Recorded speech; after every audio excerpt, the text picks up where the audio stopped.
Saudara tuh kalau bikin status Facebook, status media sosial tuh yang menjadi berkat. Jangan status Facebook gitu.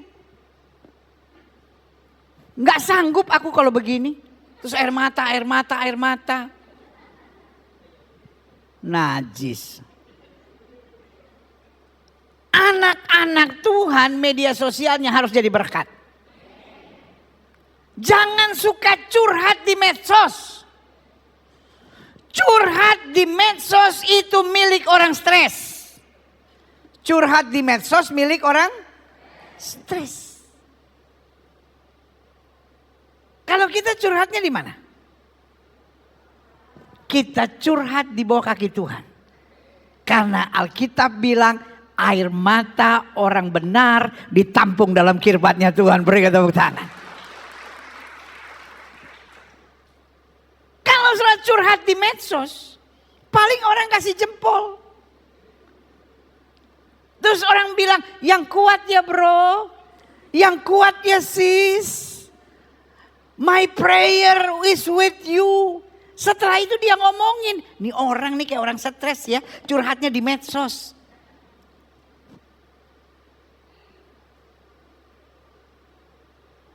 Tetapi anak-anak Tuhan percaya betul. Dia mau memberitakan Injil, mau jadi berkat justru melalui media sosialnya. Sama-sama bilang sama saya tetap mau jadi berkat. Jangan jadi orang yang suka dikasihanin orang. Amin. Orang kan curhat-curhat di medsos kan cuma pengen narik perhatian orang. Tapi anak-anak Tuhan Yesus percaya betul roh di dalam kita lebih besar dari roh yang dalam dunia ini. Kepalkan tangan kanan saudara sama-sama bilang saya harus jadi berkat. Makanya tulis di media sosial saudara tuh. Tuhan bukan hanya bisa menjawab doa. Dia senang menjawab doa. Jadi orang yang bukan Kristen juga di media sosial saudara. Akan bilang anak-anak Tuhan media sosialnya asiknya dibacanya. Iya.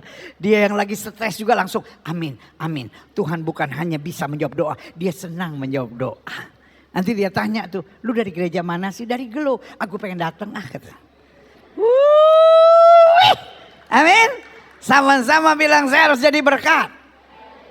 Tuhan bukan hanya bisa menjawab doa. Dia senang menjawab doa.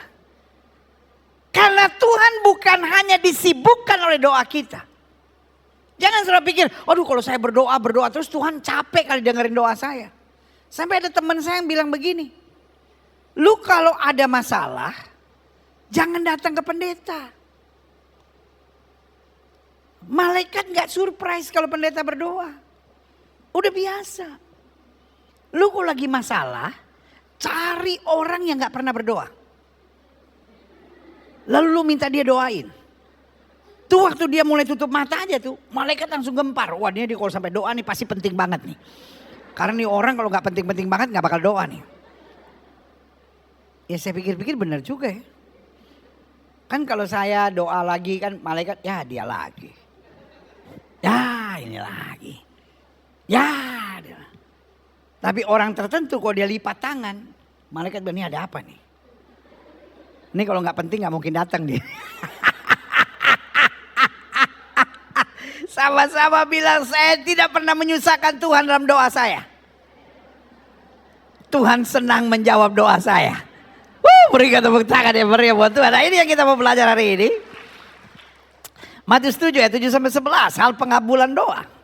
Mintalah maka akan diberikan kepadamu. Carilah maka kamu akan mendapat. Ketoklah maka pintu akan apa?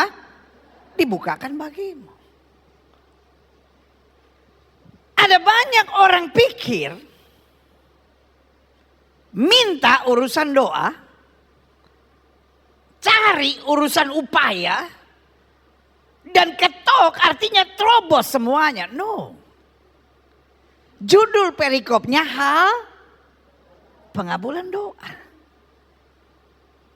Jadi doa adalah bagian dari minta, cari dan apa? Ketuk.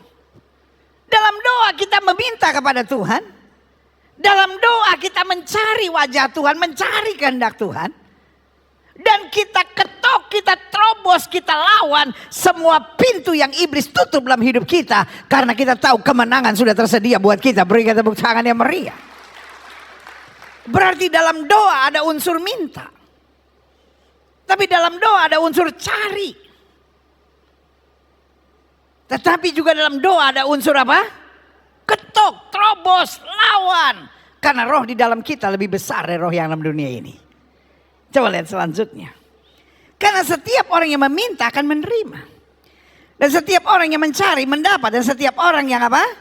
Mengetok baginya pintu dibukakan. Adakah seorang daripadamu yang memberi apa? Batu kepada anak-anaknya jika ia meminta roti. Ayat 10. Atau memberi ular jika ia meminta ikan. Nah, ayat 11. Kita baca sama-sama. 1, 2, 3. Jadi jika kamu yang jahat tahu memberi pemberian yang baik kepada anak-anakmu, apalagi Bapamu yang di sorga, ia akan memberikan yang apa? Baik kepada mereka yang meminta kepadanya. Perhatikan kalimat ini. Dia memberikan yang baik. Tuhan tidak memberikan yang menyenangkan, Pak. Bu, Tuhan tidak memberikan yang menyenangkan. Tuhan memberikan yang apa? Baik. Dan ini harus kita pahami, yang baik belum tentu yang menyenangkan belum tentu yang baik. Why we complain to God? Kenapa kita mengeluh? Kenapa kita bersungut sama Tuhan? Karena kita minta yang menyenangkan, padahal Tuhan menyediakan yang terbaik. Pak, istrimu yang mungkin kelihatannya cerewet, itu yang terbaik bagimu. Saya udah berasa. Dari rumah saya udah berasa. Kalimat ini gak mungkin ada yang bilang amin. Pak, istrimu yang mungkin bagimu cerewet, itu dia yang terbaik bagimu. Mungkin dia gak menyenangkan, tapi dia yang terbaik. Pulang dari sini tatap istrimu dengan bangga dan berkata, sayang, kau tetap yang terbaik. Kalau dia pingsan itu bukan tanggung jawab saya. Itu persoalan kenapa engkau tidak pernah memuji dia. Bu, mertuamu yang selalu mau ikut campur itu dia yang terbaik bagimu. Itu amin yang paling gak tulus yang pernah saya dengar. Dari cara saudara bilang amin saja, saya udah tahu apa yang dalam hati saudara. Orang kalau aminnya panjang tuh amin, itu gak niat. Orang kalau yakin aminnya pendek, amin. Nah itu. Coba saudara bilang sama anak saudara. Joni, ini mama ada uang 10 juta mau gak? Mau ma.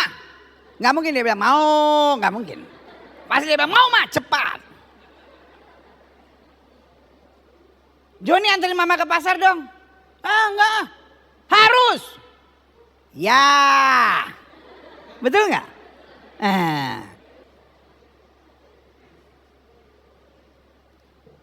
Mertuamu yang kadangkala ikut campur itu mungkin gak menyenangkan bagimu, tapi itu yang terbaik. Amin. Udah tahu saya isi hatimu itu. Tapi gak apa-apa walaupun gak tulus, minimal amin. Bu, suamimu yang kadangkala pelitnya minta ampun itu bu, itu yang terbaik bagimu.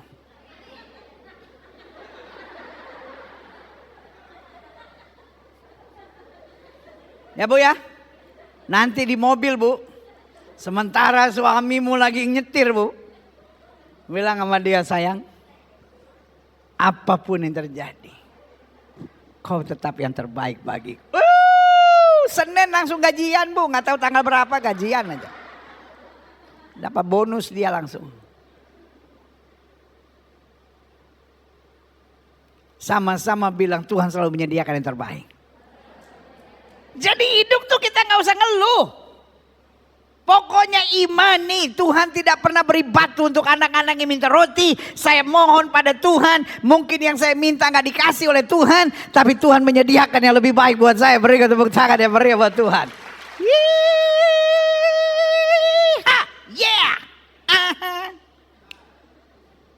Mazmur 50 ayat 11. Berserulah kepadaku pada waktu kesesakan. Aku akan apa? Meluputkan engkau dan engkau akan apa? Memuliakan. Itulah hebatnya Tuhan. Tuhan bukan menghindari kita dari masalah. Tuhan apa? Luput. Saya ngerti istilah luput nggak? Luput itu artinya apa? Luput tuh bukan berarti nggak ada masalah. Luput tuh diserang tapi tidak kena. Sampai kita, waduh. Dan itu yang Alkitab bilang. Tuhan meluputkan dan kita memuliakan Tuhan. Karena kita akhirnya tahu. Serangan ini kelihatannya begitu berbahaya. Serangan ini kelihatannya begitu mematikan. Tapi kalau saya bisa terluput. Bukan karena saya luar biasa. Tapi karena tangan Tuhan yang dahsyat dan luar biasa. Berikan tepuk tangan yang meriah. Selanjutnya. Yeremia 33. Oh, I love this verse. Yeremia 33 ayat 3. Kita baca sekali lagi sama-sama. 1, 2, 3. Berserulah kepadaku maka aku akan menjawab engkau. Dan akan apa? Memberitahukan kepadamu hal-hal yang besar. Dan yang tidak terpahami yakni hal-hal yang you don't know yet. Hal-hal yang kamu belum ketahui. Dalam hidup saya percaya in every problem there is always message of God. Sama-sama bilang sama saya, di balik setiap masalah ada pesan Tuhan. Dalam hidup ini yang paling penting bukan how can I get rid of my problem. Jadi yang paling penting dalam hidup ini bukan sekedar, aduh gimana saya selesai deh dengan masalah saya udah gak sanggup, ternyata saya udah gak kuat. Pokoknya cepat-cepat aja selesai. No. In every problem there is always message of God. Setiap saudara yang di live chat, ketik di, saudara-saudara yang ikuti melalui ibadah online, ketik di live chat saudara. Di balik setiap masalah ada pesan Tuhan. Ya, di balik setiap masalah ada pesan Tuhan. In every problem there's always message of God. Nah, yang paling penting bukan hanya bagaimana masalah saya bisa selesai. Tapi yang paling penting, how can I get the message of God?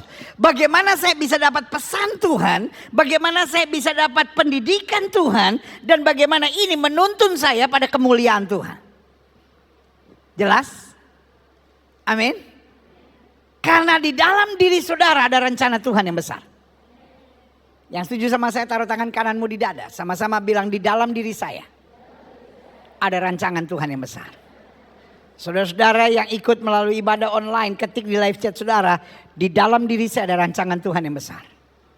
Saya menolak dusta iblis yang berkata engkau hidup hanya asal hidup.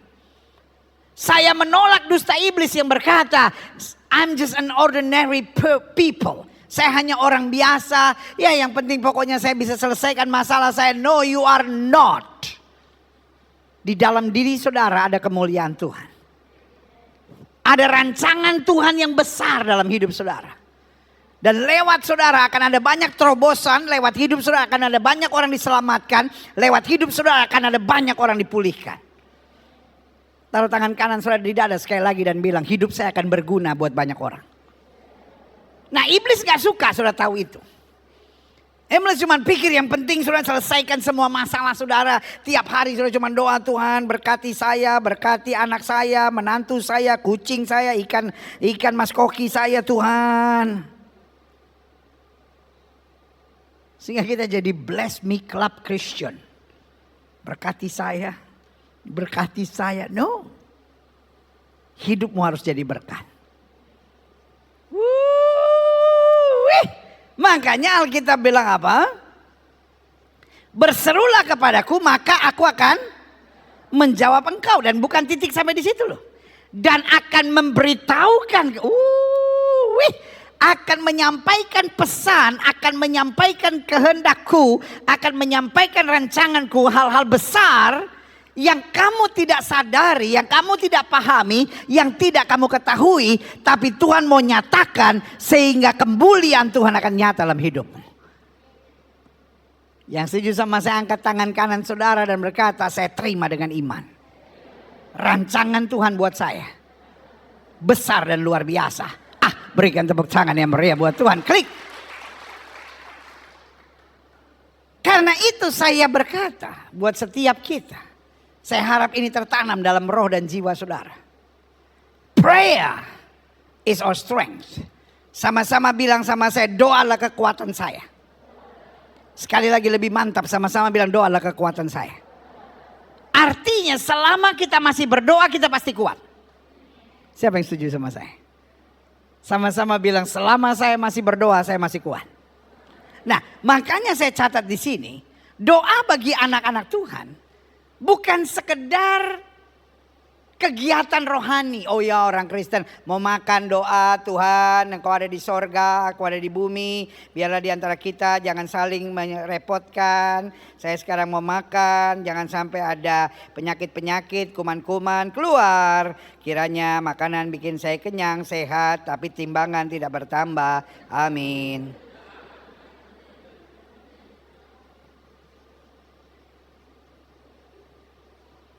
Ada orang yang lebih ngeri lagi kalau berdoa untuk makan. Tuhan, kami berdoa untuk makanan ini sambil kami mengingat janda-janda di darat, laut dan udara. Lu bikin apa tuh janda-janda di darat, laut dan udara? Nah, aduh. Saudaraku yang kekasih dalam Tuhan.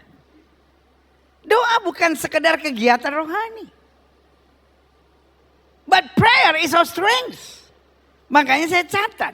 Kenapa doa adalah kekuatan? Karena pada saat yang bersamaan doa adalah benteng. Namun pada saat yang bersamaan doa juga adalah senjata. Benteng artinya dia menjaga kita dari segala serangan. Tapi senjata artinya kekuatan kita untuk mengalahkan musuh. Amin. Jadi waktu orang menyakiti hati saudara. Waktu orang melukai saudara, jangan balas. Jangan sakit hati, doa. Orang dunia kalau diomongin, disamperin. Lu ngomong apa lu? Gua robek mulut lu. Itu orang dunia. Tapi anak Tuhan senjatanya apa? Doa. Kenapa kita gak sakit hati kalau dibully? Kenapa kita gak dendam kalau dikhianati? Kenapa kita gak kepahitan ketika kita disakiti, ketika kita dicurangi? Karena kita doa dan di balik doa kita tahu Tuhan merubah kutuk menjadi berkat. Tuhan merubah ratapan menjadi tari-tarian, berikan tepuk tangan yang meriah. Yeah! Sama-sama bilang saya harus berdoa. Waktu kau sukses, berhasil dan merebut kemenangan, berdoalah supaya engkau jangan jatuh. Tapi waktu kau ditekan, kau disakiti, kau dilukai, berdoalah. Karena di situ kau akan melihat kemenangan yang dahsyat dan luar biasa. Haleluya. Selanjutnya klik. Izinkan saya meminjam istilah bahasa Yunani.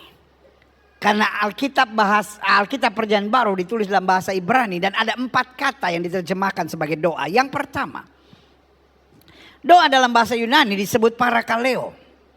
Parakaleo bukan sekedar kaleo. Kaleo itu artinya saya memanggil. Tetapi parakaleo memanggil dengan sebuah pesan. Makanya saya pakai istilah begini. Memanggil seseorang datang mendekat.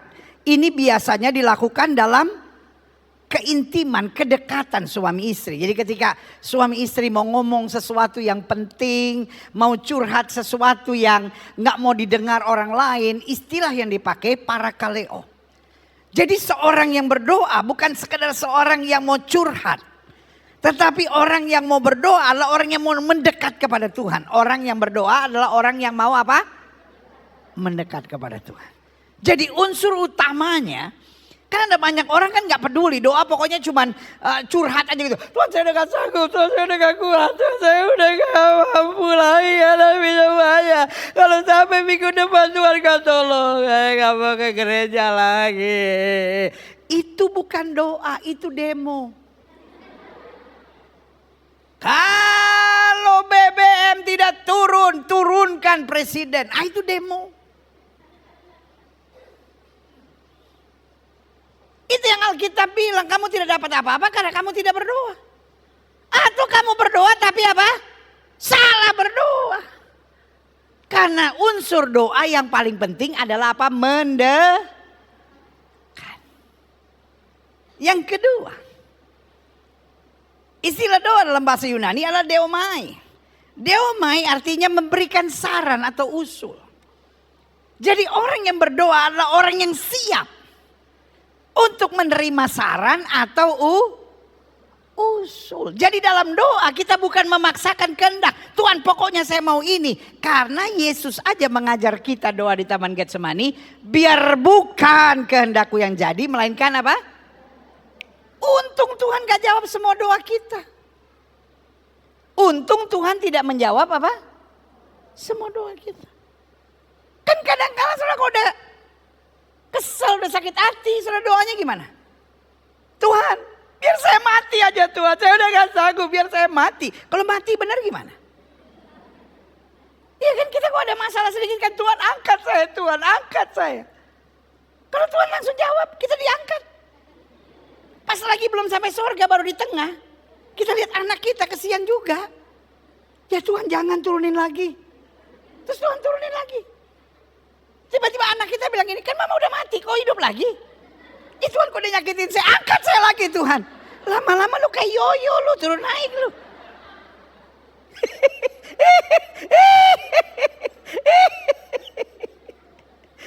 Ngerti gak maksud saya? Iya kan? Jadi orang yang berdoa bukan orang yang memaksa Tuhan.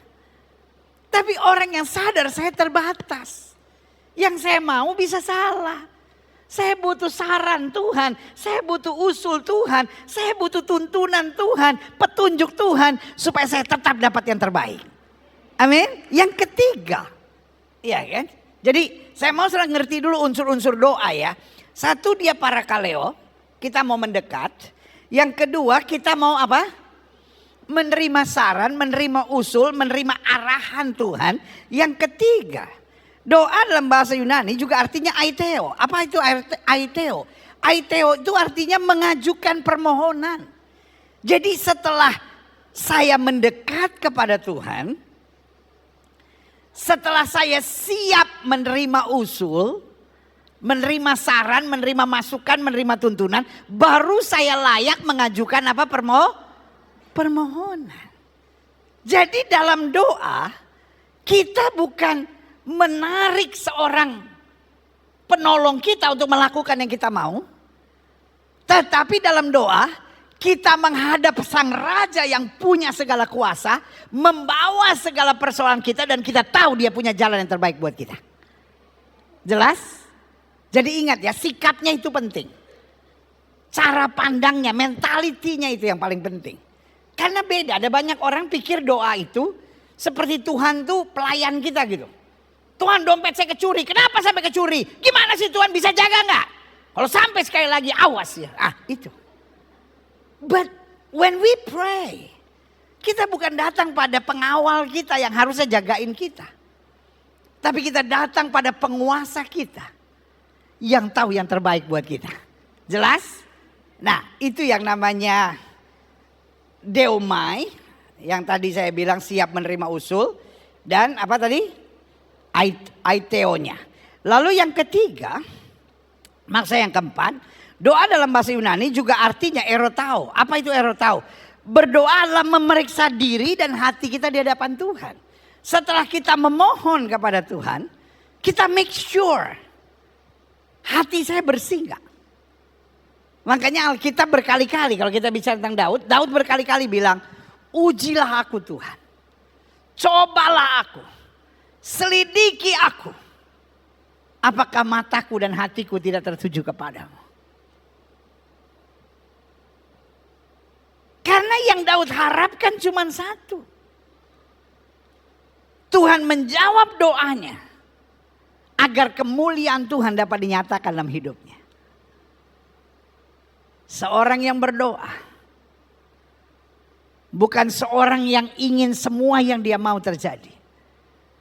Tapi seorang yang berdoa, seorang yang mau hidupnya makin hari makin menyenangkan hati Tuhan dan menjadi berkat buat orang lain. Berikan tepuk tangan yang meriah. Selanjutnya saya pelajari, berarti dalam doa ada 4 hal penting yang harus kita mengerti. Yang pertama, dalam doa kita mendisiplin daging kita untuk diarahkan oleh Roh Allah. Jadi orang yang berdoa bukan sekedar orang yang mendapatkan semua yang diharapkan. Tapi orang yang berdoa makin hari makin disempurnakan. Makanya Alkitab bilang, hiduplah oleh roh maka kamu tidak akan mengikuti keinginan daging. Makanya Alkitab bilang, kamu sudah mulai dengan roh, janganlah kamu mengakhiri dengan daging. Yang kedua, dalam doa saya pelajari, kita mengakui dan meyakini jalan-jalan Allah itu dahsyat. Saya bingung kalau ada orang dalam doa makin lama makin capek. Bayangin ada orang yang bilang sama saya gini, pendeta. Saya udah 13 tahun doa buat mama dan papa saya, pendeta. Tapi sampai hari ini rumah tangga tuh ribut terus, pendeta. Udah kayak mau pecah tuh rumah. Sebentar-bentar saya dengar mama papa teriak, cerai, cerai, cerai. Saya juga udah gak tahan. Capek saya, pendeta. Saya belum melihat jawaban doa. Saya bingung orang kok bisa berdoa sampai capek. Dia berdoa sambil pull apa-apa gitu. Bapa kami yang di surga, dikuduskanlah namamu. Orang tuh makin berdoa harusnya makin semangat. Kalau saudara berdoa dan udah capek berdoa, something is wrong. Karena dalam doa kita meyakini kuasa Tuhan besar. Dalam doa kita tahu saya tidak perlu takut.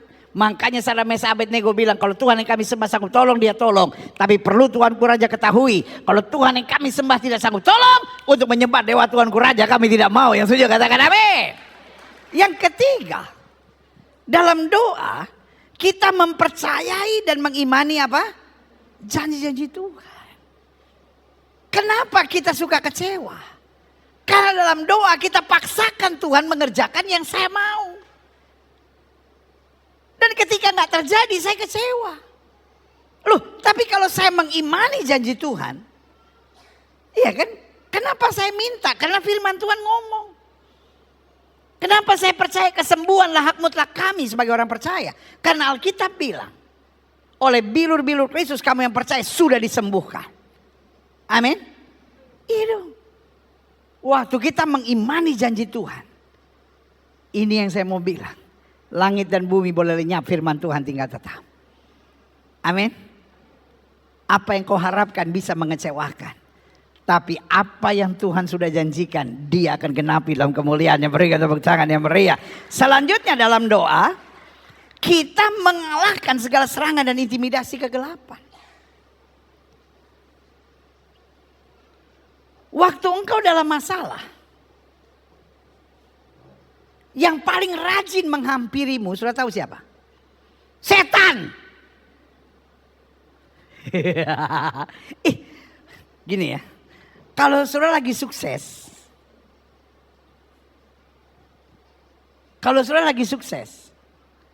WA saudara itu banyak yang menyapa, walau cuma bilang selamat pagi. Iya. Kalau ketemu saudara minta foto. Ntar ditaruh di IG story-nya, ntar ditaruh di feed-nya. Pas lu lagi ada masalah. Yang udah ada di feed dihapus. Takut ditanyain, lu temennya ya? Iya kan? Tapi waktu saudara lagi ada masalah, wah iblis paling semangat menemani saudara. Untuk membisikkan kata-kata putus asa. Lu salah kawin sih.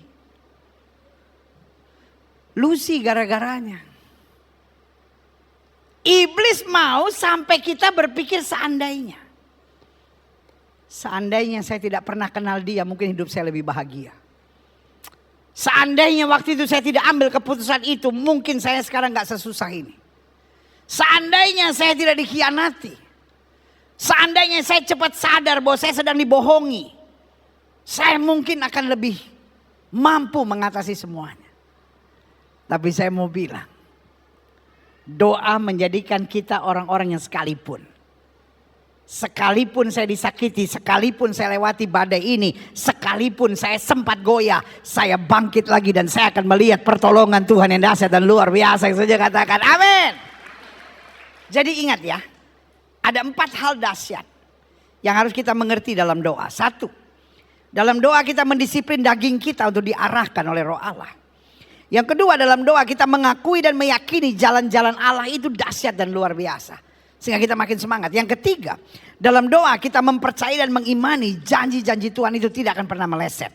Dan yang keempat, dalam doa kita mengalahkan segala serangan dan intimidasi kegelapan.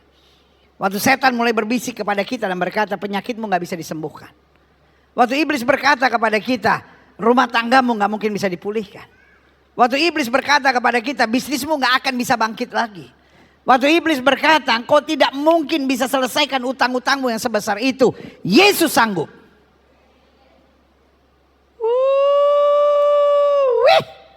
Amin. Sama-sama bilang saya yakin. Dia tidak akan pernah mengecewakan saya. Berikan tepuk tangan yang meriah buat Tuhan. Yang terakhir. Allah bukan hanya bisa menjawab doa kita. Tapi Allah apa? Senang menjawab doa kita. Bagaimana supaya doa kita dijawab? Saya catat ada 4 hal penting doa yang dijawab. Yang pertama. Doa yang dijawab adalah doa yang tidak memaksa Tuhan. Taruh tangan kanan saudara di dada, sama-sama bilang saya tidak boleh maksa Tuhan. Karena gak ada gunanya. Tuhan kita paksa. Tuhan punya sesuatu yang lebih baik buat kita. Doa yang benar itu adalah doa yang memaksa daging kita untuk ditaklukkan. Supaya kita bisa mendengar suaranya dan dituntun dalam kemuliaannya. Amin. Yang kedua, saya pelajari doa yang dijawab adalah doa yang tidak dalam keraguan dan kekhawatiran. Setan gak peduli sudah tetap pelayanan. Setan gak peduli sudah melompat-lompat bersuka cita di gereja. Bahkan setan gak peduli engkau penuh dengan Roh Kudus. Setan gak peduli engkau suka berdoa. Sejauh engkau selalu dalam keraguan. Karena Alkitab bilang apa yang kutakutkan itu yang menimpa aku. Karena Alkitab bilang sesuai dengan imanmu jadi padamu. Dan yang ketiga karena Alkitab bilang orang bimbang jangan harap dapat apa-apa. Iblis senang kita bimbang. Karena orang bimbang akan cenderung panik. Orang bimbang akan mudah melupakan janji-janji Tuhan. Orang bimbang mudah menangis dan kecewa. Dan orang bimbang mudah meninggalkan Tuhan. Tetapi orang-orang yang beriman akan berkata, orang benar akan hidup oleh iman. Orang-orang benar akan berkata, singa-singa muda boleh merana kelaparan, tapi orang yang berharap Tuhan tidak pernah kekurangan sesuatu yang baik. Bu, jangan bimbang. Pak, jangan ragu. Hidup yang kujalani sekarang kata Paulus bukan karena melihat tapi karena percaya. Sama-sama bilang saya harus hidup dengan iman. Tidak boleh bimbang. Karena bimbang adalah permainan iblis. Yang ketiga. Apa doa yang dijawab? Doa yang tidak menyerah dan putus asa. Iblis akan terus mainkan intimidasi. Sampai kita bilang, percuma saya berdoa. Bayangkan waktu Bartimeus berteriak, Jesus son of David have mercy on me. Tiba-tiba murid-murid Yesus sendiri yang bilang diam. Apa gak sakit hatinya? Tapi kita belajar doa dari Bartimeus. Bartimeus tidak putus asa. Bartimeus tidak lihat manusia dan tidak menjadi kecewa. Dia tidak bilang mentang-mentang gua buta. Lu suruh gua diam. Kalau gua bisa ngelihat gua pelototin lu semua. No. Dia tetap stick to his focus pada Yesus. Dia berteriak lebih keras lagi. Jesus son of David have mercy on me. Orang banyak makin emosi, makin teriak diam. Biarkan yang nyerang saudara akan tambah nyerang saudara. Biarkan orang yang iri sama saudara akan tetap iri sama saudara. Biarkan orang yang sakit hati sama saudara tetap akan coba melukai saudara. Tapi kita tetap percaya dia tidak akan pernah meninggalkan kita. Yang setuju katakan amin. Berikan tepuk tangan yang meriah buat Tuhan. Amin. Yang keempat, yang terakhir. Saya undang pemain musik maju ke depan. Jadi ingat doa yang dijawab. Yang pertama doa yang tidak memaksa Tuhan. Yang kedua, doa yang dijawab adalah doa yang tidak dalam keraguan dan kekhawatiran. Yang ketiga, doa yang dijawab adalah doa yang tidak menyerah dan tidak putus asa. Dan yang keempat, doa yang dijawab adalah doa yang didasari pada firman Tuhan. Amin. Doa yang dijawab bukan doa pada keinginan, bukan pada kemauan dan kehendak, tapi doa yang didasari pada firman Tuhan. Ingat waktu iblis menyerang Yesus. Apa jawab Yesus? Ada tertulis. Amin.